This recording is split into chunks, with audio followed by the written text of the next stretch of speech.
मेरे क्लाइंट बेकसूर होने की अपील कर रहे हैं और वजह है शैतान के वश में होना।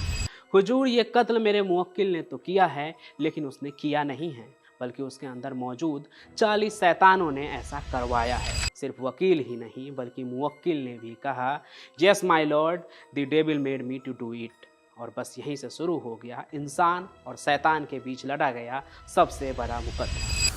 इंसान और शैतान के बीच ये मुकदमा इतना पॉपुलर हुआ कि हर दूसरे दिन अखबार में हेडलाइन छपने लगी। और ऐसा इसलिए क्योंकि उस शहर में 180 साल बाद कत्ल का कोई मामला सामने आया। तो ये सब कुछ शुरू होता है साल 1980 में अमेरिका के ब्रुकफील्ड शहर में, जहां ग्लेचन फैमिली अपने बच्चों के साथ किराए के घर लेकर रहने आते हैं। लेकिन घर का छोटा बेटा डेविड अजीब हरकतें करने लगता है, जोर जोर से चिल्लाने लगता है और कहता है कि घर में कोई डरावना बूढ़ा आदमी है जिसके लंबे नाखून हैं और वो सभी को यहाँ से जाने के लिए कह रहा है।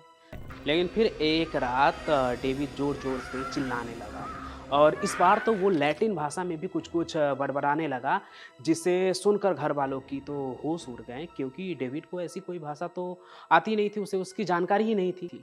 जिस पर किसी ने सलाह दिया कि डॉक्टर से कुछ नहीं होगा, झाड़ फूक करवाओ, यानी ईसाई धर्म के मुताबिक एक्सोर्सिज्म। इसलिए डेविड के घर वालों ने पैरानॉर्मल सोसाइटी के एक ऐसे कपल से मदद मांगी जो घोस्ट हंटर के रूप में जाने जाते थे। उनका नाम होता है एड और लॉरेन। उन्होंने बताया कि डेविड के शरीर के अंदर 40 से ज़्यादा शैतानी शक्तियाँ आपस में लड़ाई कर रही है कि उसके शरीर पे राज कौन करेगा। पादरी ने घर में जाकर विधि विधान कर दी और 2 चरणों में एक्सोर्सिज्म किया। अब बारी थी एक आखिरी एक्सोर्सिज्म का, जिसे अंजाम देने का समय निश्चित था। लेकिन उससे पहले डेविड की 17 साल की बहन डेबी मिलती है अपने बॉयफ्रेंड आर्ने जॉनसन से।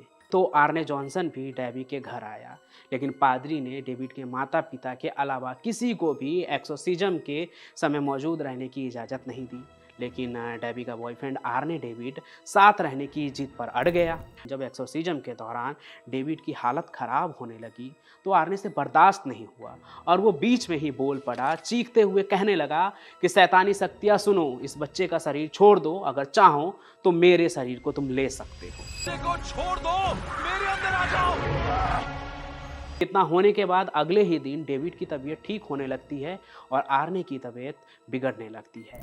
एड और लॉरेन ने डेबी के घर वाले को कहा कि आर्ने पर नजर रखना वो शुरू कर दें, क्योंकि कुछ भी हो सकता है। फिर आता है 16 फरवरी 1981।